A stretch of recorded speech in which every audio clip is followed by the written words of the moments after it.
चांद पर कदम रखने वाला पहला इंसान नील आर्मस्ट्रॉन्ग था और कदम रखने के साथ ही नील आर्मस्ट्रॉन्ग ने ये अल्फाज कहे थे जो कि आगे जाकर सच साबित हुए। मेरा ये छोटा सा कदम इंसानियत के लिए बहुत बड़ा कदम होगा। इंडिया का चंद्रयान-3 भी चांद की सतह पर उतरा। इंडिया से पहले भी 3 ममालिक चांद की सतह पर उतर चुके हैं, लेकिन इसमें इंडिया ने क्या कमाल कर दिया। लेकिन कमाल की बात यह है कि इंडिया ने जिस जगह पर लैंडिंग की यानी कि चांद के साउथ पोल पर, वहां पर आज तक से कोई भी नहीं पहुंच पाया है। यहाँ तक कि रशिया ने भी कोशिश की थी, लेकिन वो भी बुरी तरह नाकाम हुआ। जिन जिन ममालिक ने इंडिया का मजाक उड़ाया था इस मिशन में, आज उनके होश उड़ चुके हैं, क्योंकि इंडिया ने बड़ी कामयाबी से उसी जगह पर लैंडिंग कर ली है। साउथ पोल पर ऐसा क्या है जिसकी वजह से इतनी सारी मेहनत की जा रही है?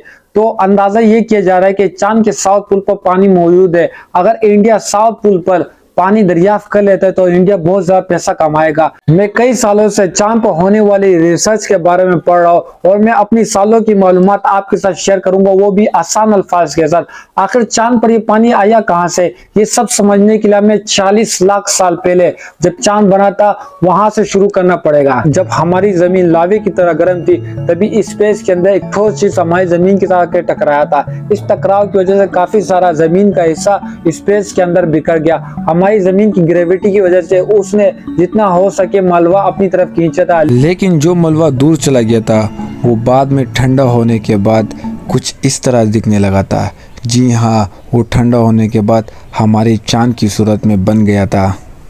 जब मैं 15 साल का था और मैंने ये वाली थ्योरी पढ़ी थी तो मेरे ज़हन में इस सवाल ने जन्म लिया था कि अगर चांद भी जमीन का हिस्सा रह चुका है तो वहां पर किसी जानदार ने जन्म क्यों नहीं लिया। जमीन तो ठंडा होने के बाद यहाँ तो लिविंग थिंग ने जन्म लिया, लेकिन चांद पर ऐसा क्यों नहीं हुआ। इस सवाल का जवाब जानने के लिए हमें वापस से 20वीं सदी में जाना पड़ेगा, जब इंसानों ने चांद पर मशीनें भेजी थी।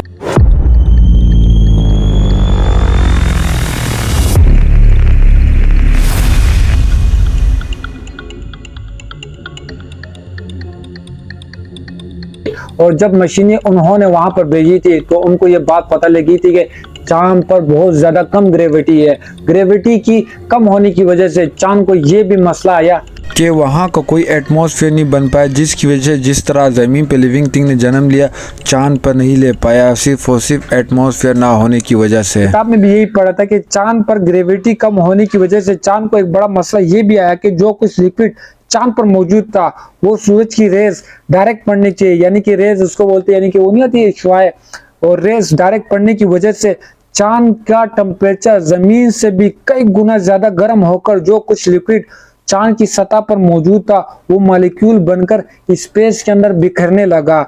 यही वजह है कि जब नील आर्मस्ट्रॉन्ग ने चांद की सतह पर कदम रखा था तो उसने कहा था कि चांद की सतह बंजर है। चांद के साउथ पोल पर बहुत ही ज्यादा गहरे गड्ढे मौजूद है, जिसकी वजह से वहां पर सूरज की रोशनी पहुंच नहीं पाती। वहां पानी लिक्विड की सूरत में नहीं बल्कि सॉलिड की सूरत में मौजूद है।